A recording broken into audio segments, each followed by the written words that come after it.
Está começando mais um Justiça do Trabalho na TV, produzido pelo Tribunal Regional do Trabalho de Santa Catarina.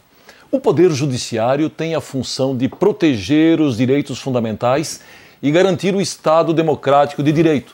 O juiz do século XXI não pode mais ficar somente atrelado aos limites da lei, deixando de acompanhar a realidade e os avanços sociais. Mas, afinal, qual o papel do magistrado na sociedade contemporânea? Para discutir o assunto, vamos conversar com o professor de Ética e Filosofia Política da Universidade de São Paulo, Renato Janini Ribeiro. Muito bem, professor, seja bem-vindo, uma satisfação tê-lo conosco. Igualmente, Vanderlei, grande satisfação. Muito bem, eu gostaria que nós começássemos a nossa conversa falando um pouco sobre a origem da concepção tripartite das funções estatais, o legislativo, o executivo e o judiciário aí previstos na nossa Constituição Federal. Essa origem tem vários pais, mas basicamente nós podemos dizer que no século XVII e XVIII, a ideia de que o poder não deve estar só num par de mãos, a saber do rei, mas deve estar repartido por outros setores, começa a crescer. Na Inglaterra, há uma guerra civil na metade do século entre o rei, que deseja governar sozinho, e o parlamento, sobretudo a Câmara dos Comuns, mas também a dos Lords, que desejam ter parte na legislação.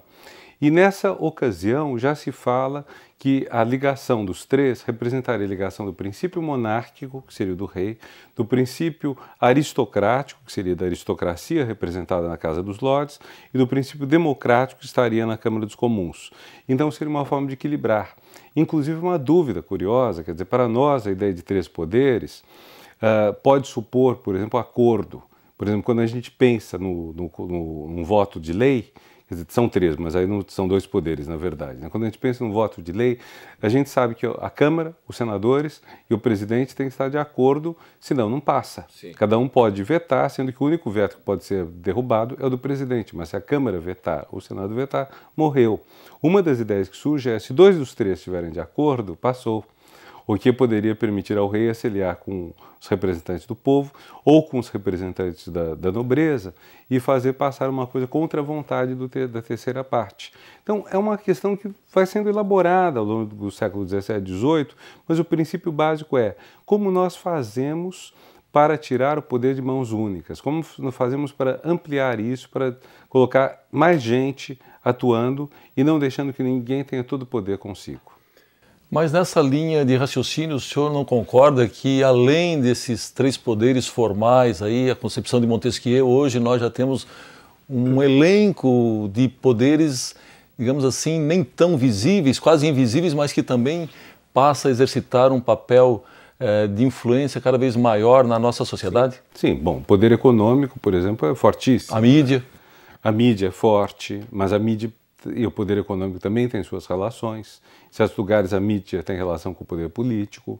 Quer dizer, nós temos poderes que são transparentes. O bom dos poderes do Estado é que numa democracia eles são mais transparentes, até porque dois dos três poderes têm que ser escolhidos pelo povo, executivo e legislativo. O terceiro, o judiciário, não é escolhido pelo povo, mas por uma espécie de cooptação. Seus próprios membros escolhem os ingressantes, com um grande avanço nos últimos anos ao se generalizar a prática do concurso. É uma prática de cooptação, porque quem escolhe são os que já estão dentro da casa, mas muito mais democrática porque se baseia em critérios objetivos, de qualidade, mérito, etc. Mas esses poderes têm em comum que eles são ou devem ser transparentes. O poder econômico e mesmo a mídia não são necessariamente tão transparentes. Então, um ponto básico da democracia é como você consegue fazer todo aquele que tenha poder, seja poder conferido pelo povo, seja poder conquistado pelo dinheiro, justificar o seu poder. Certo, o historiador britânico Lord Acton ele ficou famoso pela seguinte frase contra o poder absoluto: o poder tende a corromper e o poder absoluto corrompe absolutamente. Os grandes homens são sempre homens maus, diz ele. O senhor concorda com o autor da frase? Eu gosto muito dessa frase. Ela expressa uma concepção liberal da política. Ela é citada geralmente de maneira errada. As pessoas citam o poder corrompe, o poder absoluto corrompe absolutamente. Aqui nós temos a frase correta, né? Como o senhor disse, o poder tende a corromper. Qual a ideia? O poder é um veneno, o poder é perigoso. Sozinho, se ele for absoluto, ele corrompe de maneira absoluta. Se ele estiver contraposto por outros elementos, ele não consegue, ele apenas tende a corromper, ele não chega a corromper. E qual a melhor forma de obstar a corrupção do poder? É você contrapor ao poder existente um outro poder. Então, por exemplo, se nós temos o executivo com toda a sua sanha de avançar sobre a seara dos outros poderes, mas o legislativo e o judiciário equilibram, você evita que o veneno que está presente nos três poderes se torne letal. Da mesma forma, um judiciário que não preste contas a ninguém, que mande na sociedade, é perigoso. Um legislativo, idem. A ideia de Acton, então, é como nós fazemos para evitar que o poder seja tão negativo. Não é uma ideia, não é a única ideia sobre poder. Por exemplo, um outro modelo, esse modelo que o Acton fala, que acaba permitindo os três poderes, pela crítica ao poder absoluto, esse modelo é forte nas Américas, sobretudo nos Estados Unidos. Agora, as duas outras grandes revoluções democráticas, além da americana, que criaram a modernidade, a francesa e a inglesa, levaram a governos soberanos, em que o poder estava instituído apenas numa Assembleia, Câmara dos Comuns ou Assembleia Nacional, e representava diretamente o povo. Aí a ideia de poder é uma ideia muito mais positiva. É uma ideia de poder para fazer as coisas que a sociedade quer, que a sociedade necessita. E como o senhor enxerga essa tendência, talvez nem provocada no seio do judiciário, mas muitas vezes por lacunas que são permitidas pelo próprio poder legislativo, de o judiciário intervir em questões assim que seriam atinentes ou da natureza do próprio legislativo fazer a sua parte? Aquilo que se chama hoje excesso de judicialização, inclusive no campo da política.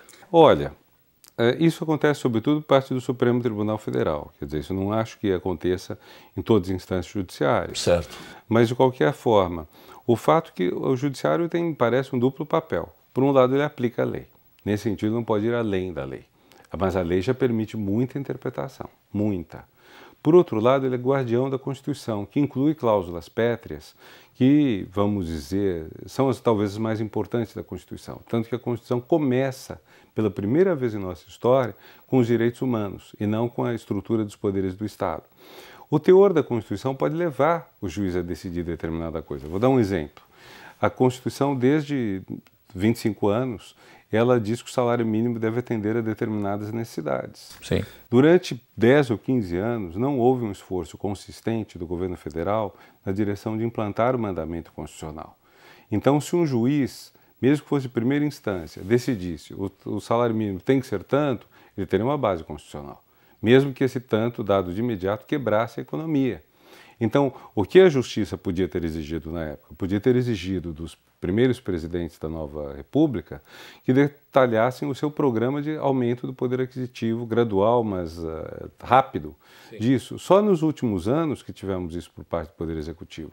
Veja, então, um juiz pode interferir muito nisso e tem uma base constitucional, um juiz de primeira instância ou mesmo do Supremo. O problema é que há muitas questões que são controversas. E o Supremo tem opinado, a meu ver, um pouco, os ministros do Supremo, não o Supremo enquanto tal, os ministros do Supremo começaram a dar opinião sobre qualquer assunto, mesmo sugerindo reformas constitucionais em assuntos que não são diretamente da seara deles. Acho que talvez devessem ser um pouco mais comedidos nisto, esperando para falar durante um processo, ou justamente comedidos porque cabe a eles julgar essa questão, se um dia ela vier à tona. Muito bem, professor Giannini, eu preciso chamar um rápido intervalo, nós voltamos em seguida.